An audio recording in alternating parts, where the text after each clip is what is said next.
Negocios y billetes.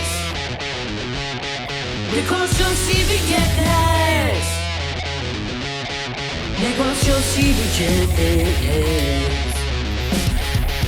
Hola, hola, hola, hola. ¿Cómo están? Una semana más aquí en otro capítulo de Negocios y Billetes. Espero estén cosechando mucho eso pero estén tan motivados como ¿cómo está el público? Ojalá pase porque parezca un capítulo en vivo. ¿Cómo estás, George? Bien. Aquí me pillas ahí a medias. Estaba robando a los chiquillos un trocito de pizza. Han pedido ahí unas 4 formaggi. Una 4 formaggi. Con flambé, con whisky. Así se diría en italiano. ¿Cómo se diría la 4 quesos en italiano? ¿No así es? Formaggi. Sí, 4 formaggi. No sé cómo se dice 4, pero sé que la otra cuestión es formaggi. Ahora en Chile. Sí, están ahí los chiquillos ahí con la pizza y estamos ahí robándoles un poquito antes de empezar a grabar. Antes de que la Tercera Guerra Mundial haga sus estragos en los mercados. ¿Cómo está ese tema? Está complicado, Está complicado. Está complicado. Difícil. Aparte que ahora tampoco sabes qué es cierto y qué no es cierto. Con todas las simulaciones que está haciendo la IA, ya no sabes, en serio, ya no sabes qué noticia es cierta y qué no. Ya no sabes qué vídeo es real y qué vídeo no es real. Entonces al final es complicado. Complicado. Pero bueno, ya veo que hoy vamos a hablar de la Tercera Guerra Mundial, de esta posible Tercera Guerra Mundial. Pero al final vamos a hablar de lo que ha pasado en las guerras, en la historia, claro. Y que cada uno saque sus conclusiones, o vamos a jugárnosla con la bola de cristal. Vamos a llegar a ese punto, pero creo que aquí los latinoamericanos, nosotros colonizados por los españoles como tú, no tenemos tanta historia de guerras mundiales. Quizás sería un poco... Obviamente, yo me imagino que todos saben lo del archiduque, que Hitler, que la cuestión, pero ir a los efectos económicos y empresariales, sobre todo que tiene una guerra, porque una guerra mundial además no es una cosa reciente, o sea, digamos que hace 80 años no tenemos una guerra mundial bastante más distanciada de la primera contra la segunda. Entonces creo que sí hay ciertos factores que observar y el cómo podría evolucionar eso para las empresas y cómo eso tocaría los negocios y los billetes. A ver, si hablamos de historia, y tú decías la primera y la segunda, pero también ha habido otras guerras que igual no han sido tan sonadas o no han sido tan bélicas, pero tenemos la Guerra Fría, tenemos las guerras comerciales, tenemos esta guerra comercial de aranceles entre Estados Unidos y Chile, que ya llevan entre Estados Unidos y China. Gracias por creer que Chile es importante en el mapa. Vale, que esta es como la más reciente, ¿no? Que llevan desde 2018 ahí dando coletazos, y hace poco, el año pasado, volvió a dar otros coletazos el amigo Trump, volvió ahí el cabeza pichí, que le decían algunos. No, hasta aquí llega. Sí, aquí sí que se cae el podcast. Va a haber este capítulo va a haber que avisar a los chicos de García Paro y decirles prepárense para la demanda. Sí o sí se viene. Pero bueno. Muchas guerras. Al final, la idea un poquito es eso, ¿no? Es el poder, como decimos, no analizar, pero sí el poder recordar o explicar qué es lo que ha ido pasando en cada momento, en cada guerra o en cada fase, qué es lo que pasó. Por ejemplo, si hablamos de la Primera Guerra Mundial, cuéntanos. Allí por 1915, 1920, más o menos. Por ahí. Más o menos. Segunda década del siglo XX. Uh-huh. A ver, al final la Primera Guerra Mundial, al final lo que generó particularmente fue la transformación económica, ¿no? Porque se generaron la destrucción de grandes imperios, de grandes zonas o de grandes economías, que lo que hicieron al final fue un poco el adaptar, el crear, podríamos decir, por no decir reconfigurar, pero al final podríamos decir reconfigurar. Cierto. Lo que era el poder económico, ¿no? ¿Qué es lo que pasaba? Y aquí al final uno de los grandes beneficiados, que se va a repetir en varias veces, va a repetir en varias guerras, uno de los grandes beneficiados fue Estados Unidos. Porque al final Estados Unidos tenía la liquidez, tenía la pasta para poder comprar y para poder prestar. Pero sin embargo, había muchos países en Europa que no tenían la pasta, no tenían el billete para poder endeudarse y comprar tanques, comprar armamento, comprar...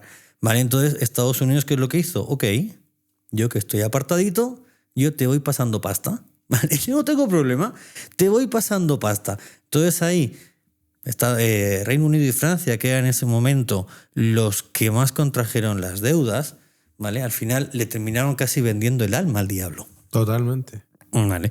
Y esto no es algo nuevo, o sea, esto ha pasado, tú decías de los ducados, de los reinados, o sea, esto ha pasado de siempre. Siempre hay alguien detrás que pone la pasta. A día de hoy lo vemos con los bancos, ¿no? O sea, tú hoy te compras una casa y al final, ¿quién tiene la pasta para comprar la casa? Nadie, pues el banco. El banco. Claro, o sea, y financiar la guerra es caro. Es caro. No lo sabrá Estados Unidos. Fíjate que en la Primera Guerra Mundial tú decías, oye, ellos están financiando la guerra. Para la Segunda y todas las más chiquititas que uno diría, no sé, la casa de Osama Bin Laden, que habrá sido una guerra personal de Estados Unidos, le ha costado un cerro de plata. Por eso en el sentido financiero una cosa sumamente importante, porque de hecho es lo que hoy en día ha metido en complicaciones financieras importantes a Estados Unidos. O sea, cuando uno trata de medir el riesgo financieramente de un país, uno mira el CDS, el Credit Default Swap, que en términos simples es un seguro para protegerte de una pérdida total, pero en un instrumento financiero, como un préstamo, un bono, etc. Entonces, mientras más alto sea el CDS, que se cotiza en puntos base, es más riesgoso el país. Entonces, no sé, en los malos tiempos después de la crisis subprime en Europa, los PICs, que era Portugal, Irlanda, España, Grecia y me falta algo, Italia, ahí están las dos, y tenían una clasificación de riesgo muy alta, muy baja, perdón, lo que hacía que tuvieran un CDS muy alto, y eso implica que todas las empresas, incluido evidentemente el gobierno en los mercados internacionales, se financien muy caro. Ese es un muy buen termómetro de qué es lo que está ocurriendo. Y últimamente, sobre todo este año, Estados Unidos ha incrementado significativamente ese CDS al nivel de que algunos días llegó a costar lo mismo que el de Grecia.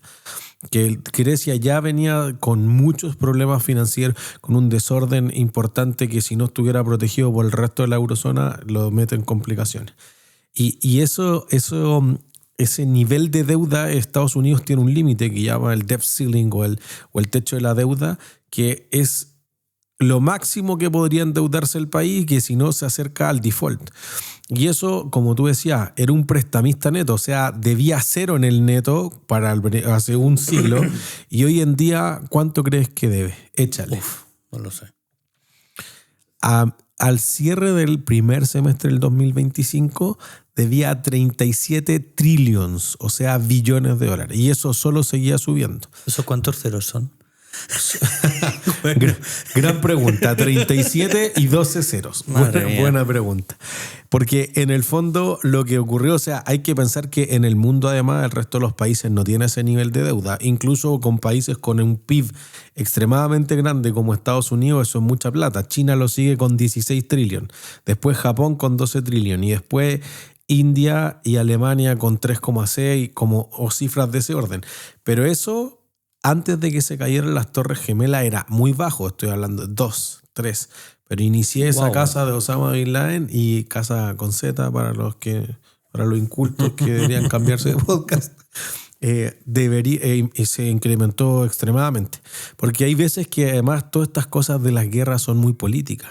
Entonces dicen, no, es que cuando esto era medio cargado a la izquierda, los demócratas en Estados Unidos, cuando era cargado a la derecha, no, que los republicanos, no es cierto, porque transversalmente los gobiernos como en mitad en Estados Unidos, uno y uno, todos siguieron incrementando la deuda significativamente.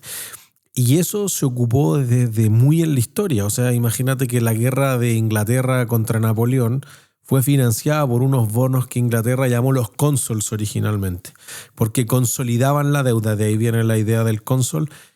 Toda la deuda que tenía Inglaterra, y prometió pagar intereses para siempre. Y todavía no vencen. O sea, un bono perpetuo, que después mis estudiantes creen que uno inventa estas cuestiones, etcétera. Los bonos perpetuos, que obviamente sean emitidos mucho más después, prometieron pagar intereses para siempre. Lo cual supone que quizá el país va a existir para siempre o va a estar siempre en guerra. Que eso puede encarecer mucho el costo financiero y por lo tanto dejar en una situación bien lamentable a un país después de financiar una guerra. Es que al final, claro, siempre vemos que Estados Unidos, guerra que hay, guerra que llega. ¿Vale? O sea, no hace falta que le inviten, él llega. ¿Vale? Él se mete como pueda, se termina metiendo. Pero al final, lo mismo. Tú imagino que este dato debes de conocerlo, si no igual me apedreas después. Pero tú sabes cuando Wall Street se puso o agarró como el centro financiero mundial, ¿a raíz de qué? No, ilumíname. A raíz de lo que acabamos de decir, de convertirse Estados Unidos en el mayor prestamista. En la Primera Guerra Mundial, Wall Street, la parte financiera de Estados Unidos, ahí es donde consiguió sacar a sitios London del mapa financiero.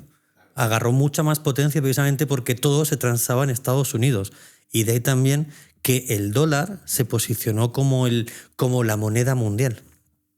Porque todos los países compraban deuda en dólares. Mira tú, uno siempre puede aprender algo más. Algo más. ¿Tú has escuchado alguna vez hablar del Plan Marshall? No, por favor, ilumina. El Plan Marshall es el plan que puso en marcha Estados Unidos en la Segunda Guerra Mundial. Ya estamos hablando de 1940 hasta 1950, 1940 y, ¿vale? Y al final el Plan Marshall simplemente lo que hizo Estados Unidos fue decirle a Europa, ok, Europa está devastada, Europa hay que levantarla, hay que construir ciudades, hay que reactivar las industrias, hay millones de personas que no tienen trabajo, que no tienen comida y que no tienen qué hacer. Entonces Estados Unidos se puso la mano en el corazón, dijo, ok, toma, 13.000 millones de dólares de la época, estamos hablando de 1940, ¿vale? 13.000 millones de dólares. Eso tiene que haber sido, no sé, 20-30% del PIB de Estados Unidos en ese momento. Para reactivar la economía europea. Toma. O sea, si antes estabas endeudado conmigo en lo económico, ahora estás endeudado conmigo en lo moral. Porque gracias a mí vas a volver a resurgir. Nuevamente, papá. ¿Vale? Nuevamente, una gran papá. estrategia de Estados Unidos. Volvemos a lo mismo. Si las guerras al final son estrategias. Y no solo son estrategias en el campo de batalla. Son estrategias en qué alianzas hacemos, qué servicios hacemos, cómo ayudamos al resto. Y la ayuda no es gratis. O sea, en estas guerras es como la ayuda humanitaria, ¿no? La ayuda humanitaria no es gratis. O sea, X país le manda tantas... Cuando estalló la guerra de Rusia con Ucrania, X país le manda tanques, aviones, le manda todo para que Ucrania se defienda. Ok, ¿cuál es el costo? No, ahora no te cobro nada. Saca esto, termina con esto, pero... Un proyecto de largo plazo. Ya te diré después cómo quiero que me pagues. ¿Vale? Sí. Ahora no me pagues, pero acuérdate de lo que hice por ti hace... Son estrategias al final, por eso las guerras son estrategias puras y duras, perdón. Que a pesar de que no haya una asociación frontal, por ejemplo, ya que estamos con los datos exóticos, ¿tú sabes lo que es el Nasdaq? No. ¿Esto cómo es? Nos la vamos devolviendo, ¿no? O sea, cada vez nos la ponemos más difícil. Pero es que si le preguntaba al Lulali no cacha nada. Yo tampoco. ¿Qué es el Nasdaq? El Nasdaq, ¿tú sabes lo que es el Nasdaq, no, Lulali? La bolsa electrónica de Estados Unidos. Voy a obviarme la parte lateral en inglés, pero Nasdaq es como... La traducción sería como Asociación de Corredores de Bolsa Online de Estados Unidos, una cosa así. Y el Nasdaq es la bolsa más grande del mundo por el volumen de transacción. No es la más valiosa como la bolsa de Nueva York, de ahí viene el concepto de Wall Street, porque literal queda en Wall Street, pero el NYSE, el New York Stock Exchange, es la bolsa más grande por el valor total de las acciones que se cotizan ahí. Pero por la plata que se transa a diario, el Nasdaq mueve más plata que el NYSE. Entonces sería la bolsa más grande por volumen. El Nasdaq... tiene más libertad de las empresas que se listan fuera, dentro de la bolsa, que el NYSE. El NYSE es mucho más exigente con la regulación, pero a pesar de todo eso tiene más acciones listadas el NYSE que el Nasdaq. Pero, ¿qué país crees que es el que tiene más empresas? ¿Qué país extranjero, que no sea Estados Unidos evidentemente, que más acciones listadas en el Nasdaq? Fuérzate. Cualquier país chino, coreano, No, japonés, China taiwanés. jamás. Por China. O sea, le hicieron la cruz a Alibaba cuando se fue a listar al Nasdaq a Estados Unidos. Piensa lo mejor. Piensa mejor en la Tercera Guerra Mundial. Estados Unidos, obviamente. Bueno, Estados Unidos no en sí mismo. Rusia, Ucrania. No, empresas rusas. ¿Qué empresas rusas conocí? Quiero Vodka, decir además que el Absolut. Nasdaq tiene... que tiene algo, eso que tuviste en Europa, Gazprom, Lukoil, empresas de recursos naturales. Pero además el Nasdaq tiene una orientación mucho más tecnológica. Esfuérzate más por la Tercera Guerra Mundial. No sé, como bien de la llamada, chicos. ¿Qué Ah, país ¿Lo están creen? googleando? Israel. Toma. Israel es el país extranjero que tiene más acciones listadas en el Nasdaq. Entonces tú dices, oye, estamos medio obligados a ayudarlo. Porque si no, o sea, y piensen, no sé, pues Waze. Ustedes saben que Waze es una empresa israelí. O si no, ahora ya lo saben. Pero fíjense que una serie de conexiones de ese orden, que después, claro, ya si la compra no sé qué empresa estadounidense, pero tienen muchas cosas comerciales. Entonces, las empresas de defensa militar estadounidense tienen tecnología israelí, pero la compran para allá y que venden, etcétera. Entonces, ahí hay una conexión importante que en el fondo tú dices, oye, quizás no frontalmente no es que Estados Unidos le esté prestando plata a Israel, o viceversa, pero eventualmente tú dices esa relación es súper importante de mantener comercialmente hablando. Mira. Qué cosa. ¿Ves cómo se aprenden cosas en este podcast? Sí. Aunque lo preparemos juntos, siempre me sorprendes. Sí, siempre me guardo una bajo la manga. ¿Ves? O dos o tres. Si hablamos de la Guerra Fría. Primero que ¿De fue la una- birra fría? No, de la Guerra Fría, puta. Birra fría la semana que viene en la playita. Ahí me voy a tomar una birra bien fría. No, pero si hablamos de la Guerra Fría, estamos hablando de una guerra que duró casi 40, 50 años. 70. ¿O no? ¿Cuándo se acabó el 91? En el 91 con la caída del sí. muro de Berlín. Sí, 40 de diciembre. No, 40 y siempre. ¿Vale? Y esta guerra no fue una guerra de campo de batalla, no fue una guerra directa. ¿Vale? Al final fue una guerra indirecta de ver quién hacía antes las cosas, si Estados Unidos o la Unión Soviética. ¿Vale? Y al final, entre ellos, fue este conflicto que tuvieron como geopolítico, ideológico, ¿vale? Económico, obviamente, a ver quién tenía la chequera más grande, a ver quién llega antes a la Luna. ¿Vale?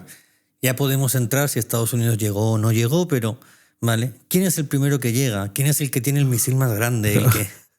El misil. Pero, el misil de más alcance. Se ríe coqueto ahí, mira, con rojo caído. Pero ¿viste esa película de los que hicieron el marketing de lo de la luna? Por si acaso no llegaban.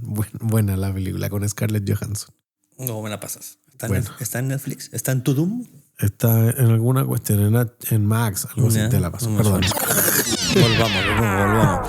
Por eso, ¿no? Al final, la Guerra Fría, si bien no compitieron en guerra como tal, en conflicto bélico entre Estados Unidos y la URSS, la Unión Soviética, sí que hubo guerras paralelas o guerras indirectas, ¿vale? Tienes ahí conflicto con Vietnam, con Corea, con Afganistán, que igual generaron estos problemas o generaron este gasto militar.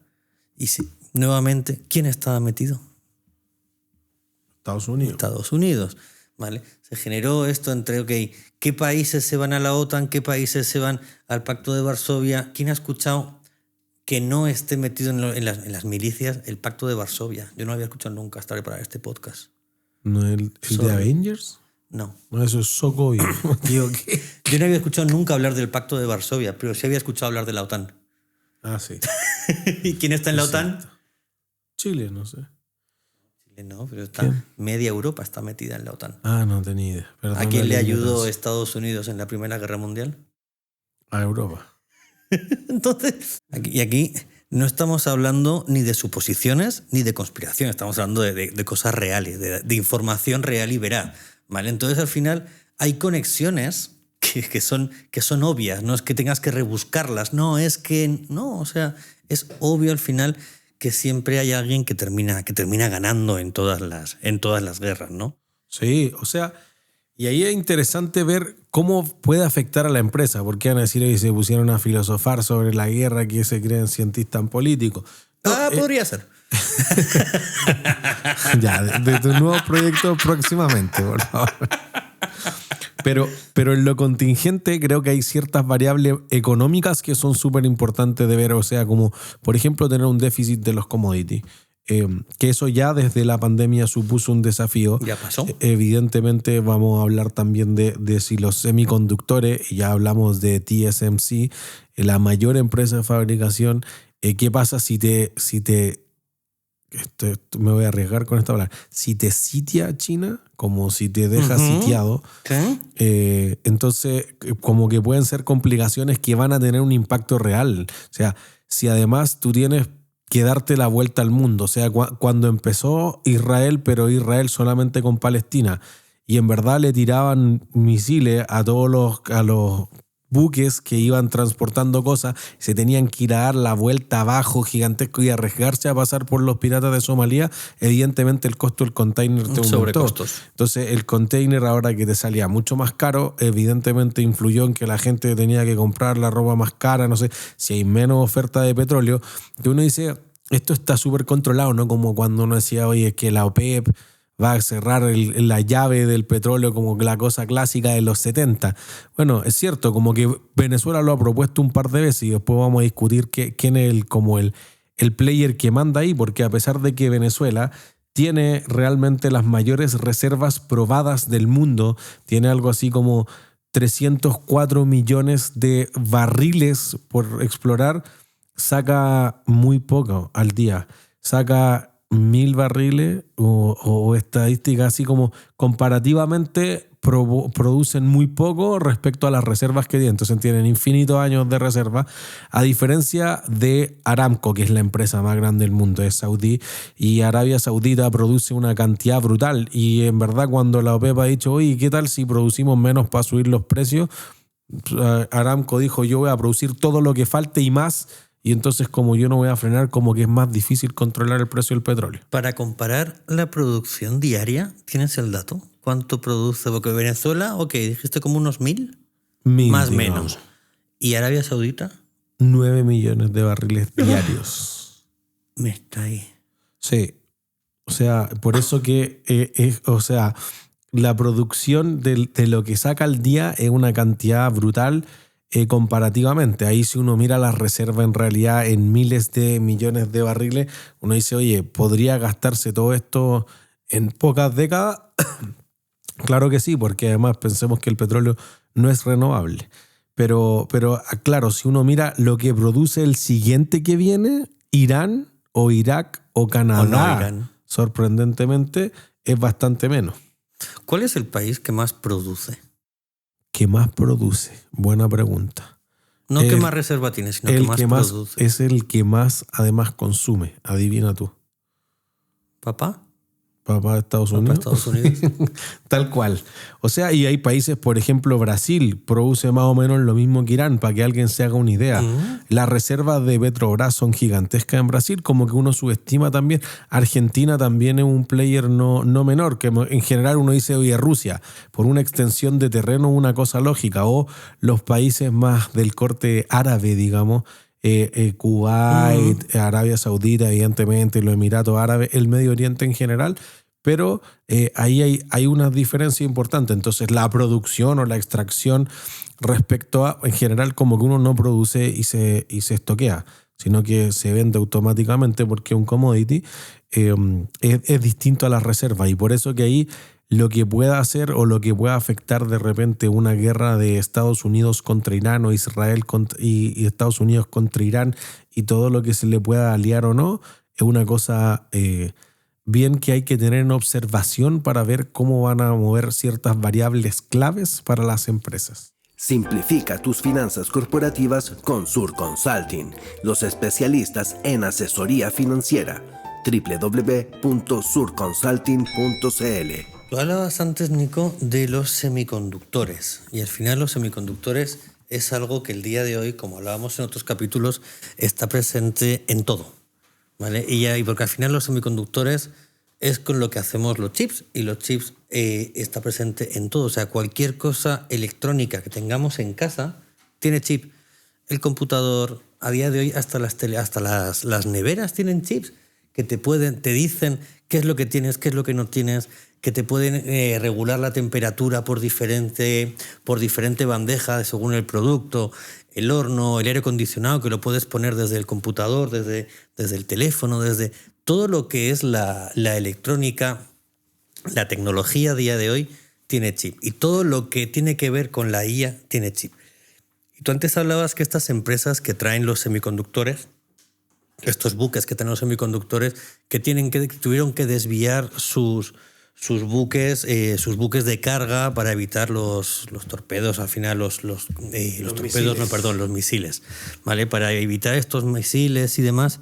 Pero ¿qué tiene que ver o cómo podemos entender el mundo de los semiconductores y el mundo de la IA en este escenario de una tercera guerra mundial, si se diese? Aquí es simple. ¿Cuál es la empresa que ha subido más desde el 2023 hasta el 2025 en bolsa? ¿La TSMC está? No. ¿No? Ha subido harto, pero no tanto. Que por algunos meses, voy a decir, valía más que Apple y que Microsoft y Nvidia. ¿Elon? No me hables de esa persona, por favor. ¿Tu amigo Elon? ¿Tu amigo personal? No, Nvidia. Nvidia es la empresa, rentó durante 2023 y 2024 algo así como 900%. Y cuando todos dijeron se frenó y ahora bajó un poco, después volvió a encumbrarse y ahí pelea a diario con Microsoft y con Apple por ser la empresa con el mayor market cap del mundo. Nvidia, para los que no lo saben, ¿a qué se dedica? Buena pregunta. Como Nvidia yo, que nunca me acuerdo a qué se dedican. A las tarjetas gráficas.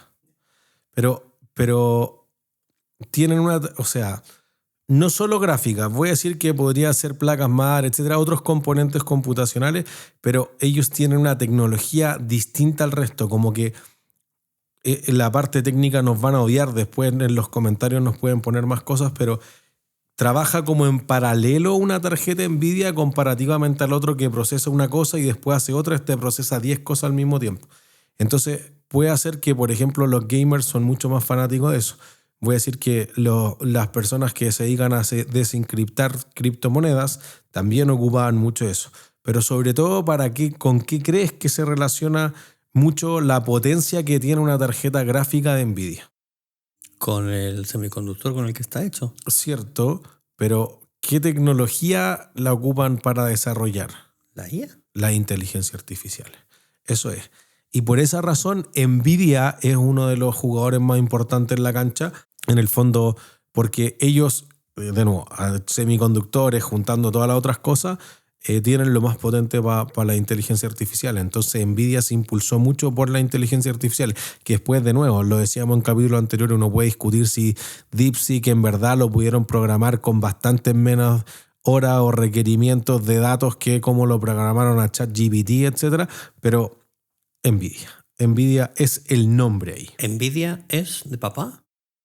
Nvidia es una empresa estadounidense. Uh-huh. Sí. ¿Casualidades? No creo. O sea, si uno mira el top 10 de las empresas del mundo, la mayor parte son estadounidenses. Creo que Louis Vuitton y todas las otras sociedades, Aramco, y dejo de contar. Creo que en el top 10 esas son las dos que no son estadounidenses.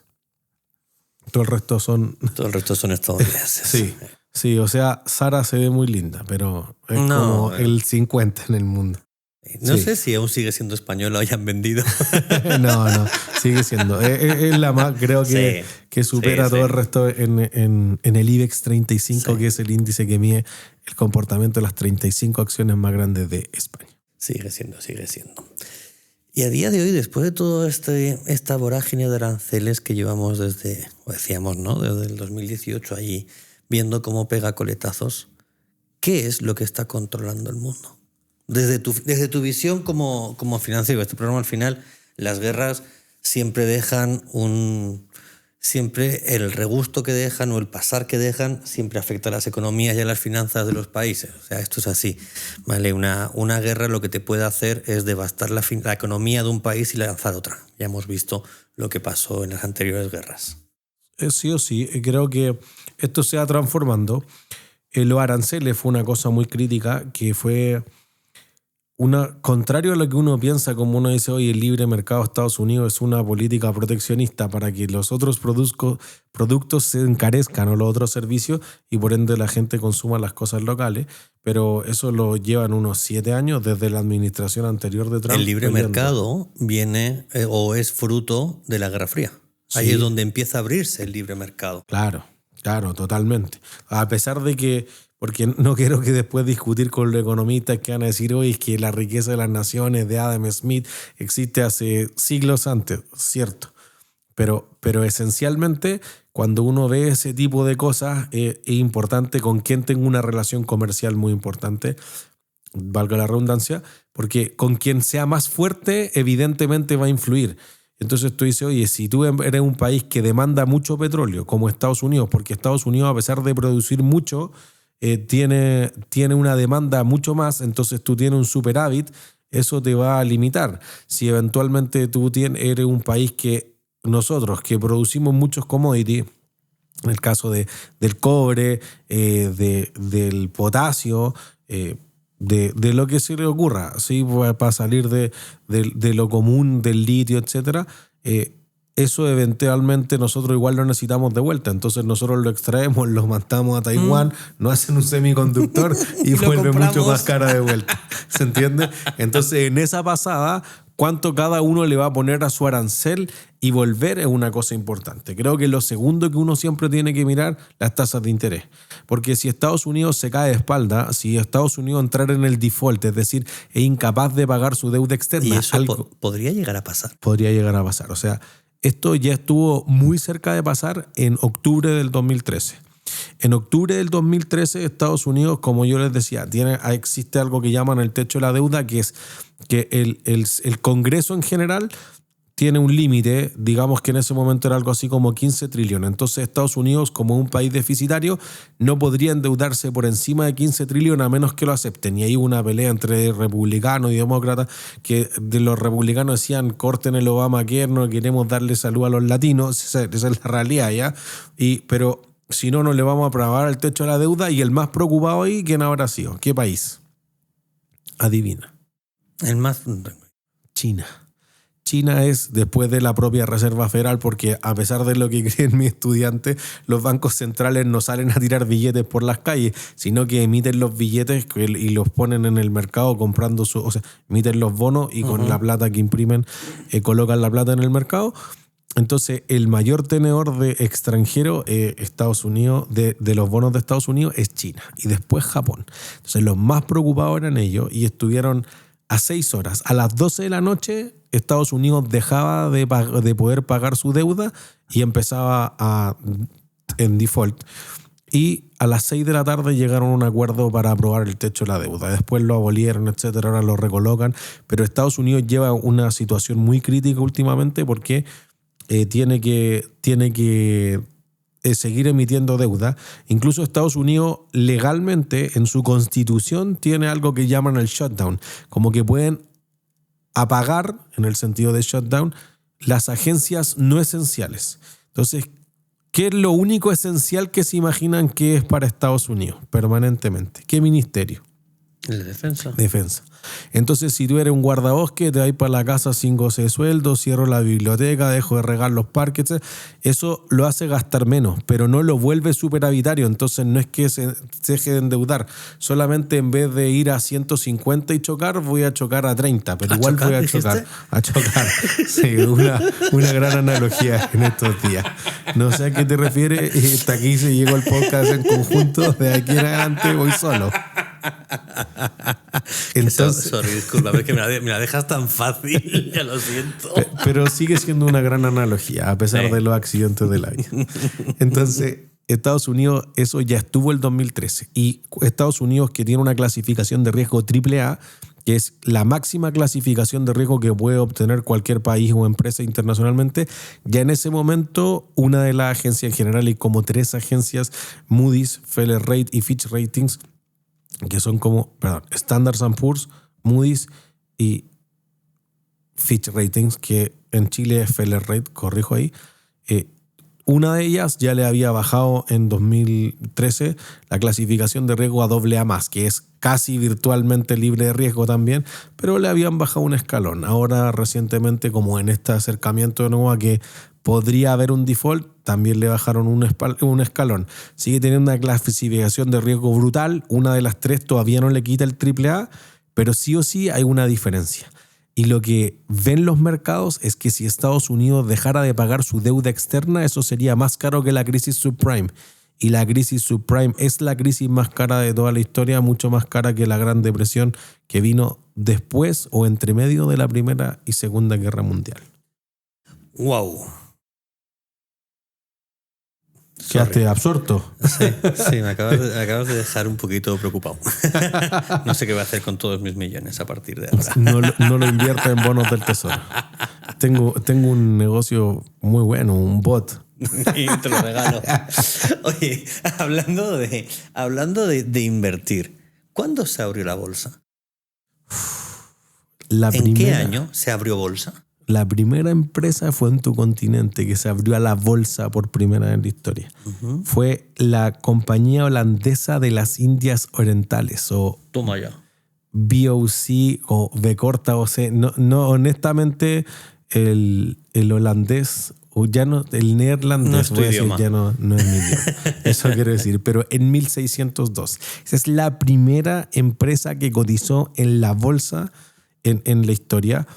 Y evidentemente, como que uno ya es más difícil hablar hace 400, 500 años de guerras, pero evidentemente todas estas empresas que eran de conquista, el Nuevo Mundo, etcétera, estaban como muy orientadas a la misma especulación que la guerra. O sea, me mostraron hoy día que trabaja con nosotros en Sur Consulting hace 2 años y medio el Mati, y que es estudiante mío en un curso de análisis financiero, análisis avanzado de estados financieros.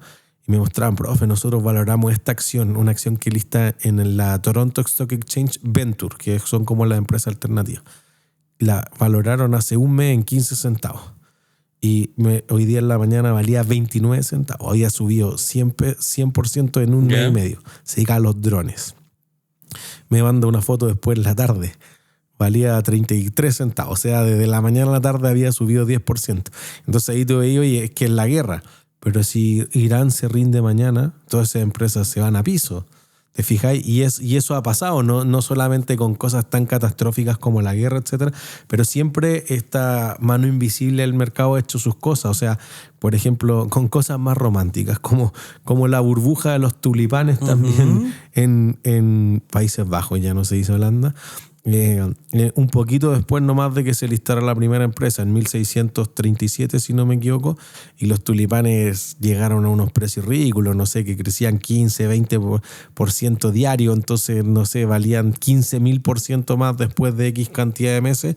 E incluso en Inglaterra, la burbuja de los mares del sur, una empresa que empezó a pedir mucha deuda y garantizaba contra las riquezas que se encontraran cuando yo colonizara India, a menos que tu barco nunca llegara, y era totalmente especulativo. Claro. Y eso se refiere a la burbuja en el fondo. Y suceden, o sea, eso pasó ahora recientemente en la burbuja.com, etcétera. Entonces las bolsas son muy, muy, muy, en lo financiero, reactivas a las expectativas, más que la contabilidad, por ejemplo, que es devengada.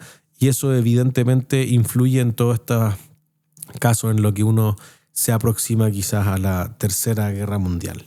Qué heavy, la verdad que creo que es un tema del que podríamos hablar horas y podríamos sacar 16 millones de conjeturas o de qué es lo que se viene, qué es lo que va a pasar, qué es lo que está pasando. 16 millones de dólares para recuperar.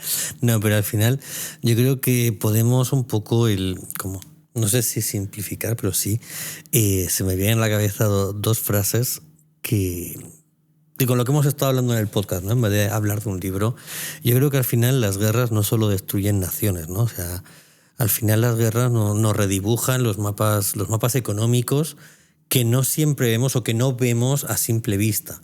Y esto al final genera que se mueven este tipo de límites virtuales tanto en lo económico como en la vida real, ¿no? Y al final una empresa, un país es una empresa. Sí o sí. O sea, al final un país se maneja igual que una empresa. Un país tiene los mismos problemas que una empresa, pero multiplicado por 10, por 15 o por 20. Y es la suma de la empresa. O sea, por eso creo que hay cosas importantes también de cómo influir en la dinámica de negocio, y tú nos los podéis contar mejor, pero por ejemplo, esta idea de que uno dice, claro, si yo tengo que cruzar todo el mundo, pero me va a costar la mitad, está perfecto, a menos que nunca llegue. Entonces se ha aplicado mucho esto del nearshoring. Cuéntanos más que el nearshoring. Gracias, totales. Gracias. Y hasta aquí un nuevo capítulo de Negocios y Billetes. ¿Qué es el nearshoring? No lo había escuchado nunca. ¿En español? Como externalizar cerca. Quiero decir que es como una conjunción, es difícil, me van a matar de nuevo la Marce y la Gaby Corner, pero uno dice offshoring cuando te llevas como los capitales al extranjero, típico así como, oye, llevémonos la plata a las Islas Caimán para no pagar impuestos. Entonces, tú dices, oye, si yo tuviera que producir en alguna parte del mundo, ¿a dónde iría a hacer manufactura textil? Lo más cercano a donde lo voy a vender. No o sé. donde lo voy a utilizar. ¿Pero lo haría en Estados Unidos? No. ¿Y en Londres? No. No, listo. Bueno, entonces, ¿a qué continente te iríais?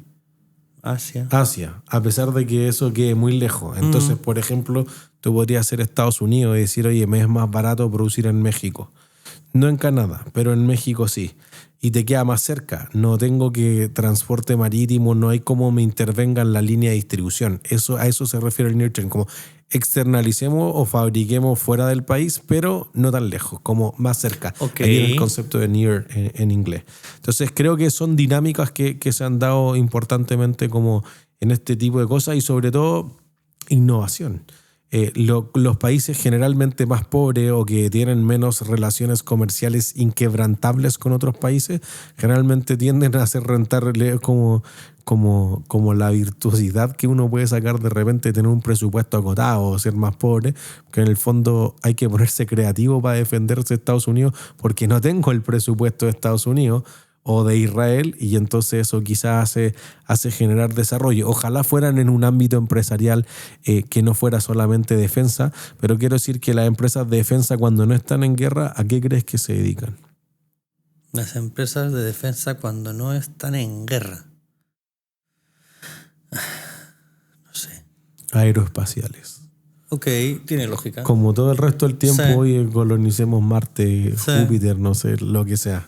Entonces, creo que a pesar después de todo lo terrible que puede ser la guerra, hay que estar atento a esas 3 o 4 cosas que hemos mencionado para que uno vaya a ver cómo eso influye, porque además evidentemente si un país queda muy empobrecido con la guerra, de alguna forma tiene que recuperar esa plata.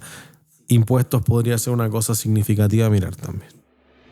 Mentoría personalizada para alcanzar tus metas. J-Mentoring está para potenciar tu éxito. Mira, cuando después de la Primera Guerra Mundial, no sé si de la primera o de la segunda, la primera creo que era, se decía, había un refrán que decía, mientras Europa construye ciudades, mientras Europa reconstruye ciudades, Estados Unidos construye autopistas y puertos. ¿Vale? O sea, al final puede que sea un poco una analogía un poco salvaje, ¿no? Pero, oye, mientras tú te estás levantando, hay otro que se está mejorando. Entonces, muévete, sé rápido en buscar quién es o quién va a ser el menos afectado, cuál va a ser, y aquí ya entramos a un tema de analizar, a un tema de estudiar, un tema de ver qué banderas hacerle caso, cómo poder estructurar, ¿no? Yo creo que tenemos un capítulo para 16 horas, como decíamos, ¿no? De hablar, de conversar de este tema. Porque aparte es un tema en el que podemos irnos, porque si a ti y a mí ya nos hace falta poco para irnos por otro camino, si tenemos un tema en el que podemos ponernos creativos, Sí o sí. nos encuentran mañana. Que, mira, hay una ventaja geopolítica además, porque fíjate que Estados Unidos, que es lo que le han reclamado un poco ahora después de haber atacado a Irán, pero como que importe la guerra, como que se la lleve a casa. Pero aún así, las bombas atómicas las va a disparar en otro continente, ni siquiera en el mismo continente. A pesar que tú digas, oye, la gente iraní que viva en Estados Unidos te puede ir a hacer otras cosas, pero como es más fácil pelear las guerras offshore, no te están dinamitando, no sé, disparando a tus propias fábricas. Estamos peleando en las fábricas de los europeos, de los asiáticos, de los africanos. Así es, pero bueno, para no entrar en guerra, vamos a ir poniendo final y me voy a mover, aunque no me pueden ver, me voy a mover en el estudio para acercarme a los chicos para que escuchen sus voces y vamos a preguntarle, a ver. Estoy como corresponsal de guerra. Lulali, estoy como corresponsal de guerra de lado a lado. A ver, Lulali, cuéntanos, ¿qué pizza te apetece hoy? Una española, viejo. Ya, si en España no hay pizzas, ponte más creativo. ¿Cómo? ¿Y la Lelo con Chef, chorizo, ¿cómo no? se No, pronuncia? no es. O sea, en España no es un país productor de pizzas. Vale, o sea, Y la fugaza italiana también. Fugaceta, esas son muy buenas. me imagino, pero española no es. Podría- Siciliana. Hoy si hablamos con Cesare que nos haga una con pura cebolla. Muy buena. Pura cebolla. Esa es la fugaza. Queso, cebolla. No. ¡Mamma mía! Una siciliana. Una siciliana, ok. Hernaldo, ¿con qué te tiras tú por ahí? Una rimini, tomate, rúcula y parmesano. Puta, ¿cómo se nota que no la paga él? Huevón, la más cara. Mamma la más mía. cara. Vale, la Vaya pizza tú, más que- cara, no. allá que se vale Hernaldo. Uno arancini nomás, palito. Da de igual, ajo. sí. Arancini y otro platito de maní. Bueno, señor, yo creo que hasta aquí este capítulo. ¿Algo más que decir, señor Martínez? Esperamos que nos sigan en las redes sociales en @surconsulting, @jmentoring, @fidelitytry y que sigan prefiriendo nuestro auspiciador gentil Ever S Ever es limón, o maracuyá. Ever es maracuyá. Y que viene con sabores nuevos pronto, a menos que la guerra lo mate. La guerra con Coca-Cola. Así es, Digamos las Ay, cosas como son. Tiremos la papita caliente. Dicho esto, chau. Chau. A menos que tenga un libro, El arte de la guerra. Chau, chau, chau. Chau, chau. El arte de la guerra. Hostia, ¿de quién era el arte de la guerra? De Mao Zedong. De Mao Zedong. No, no es de Mao Zedong. ¿No? No sé. ¿Quién chucha? Tú dices algo y yo te creo. Tú lo dices, yo te creo. No, pero se parecía, mira. Es de Sun Tzu. Mao Zedong, Sun Tzu. Ponme la voz de narco esa para decir 4. Y recuerden, hay dos palabras que les abrirán muchas puertas. Tire y empuje. Estas más son para los cortos de Instagram, de TikTok. Podría hacerlo con coreografía, excelente. Tira, empuje como de K-pop. Tira. Esta para mi la que decía WhatsApp.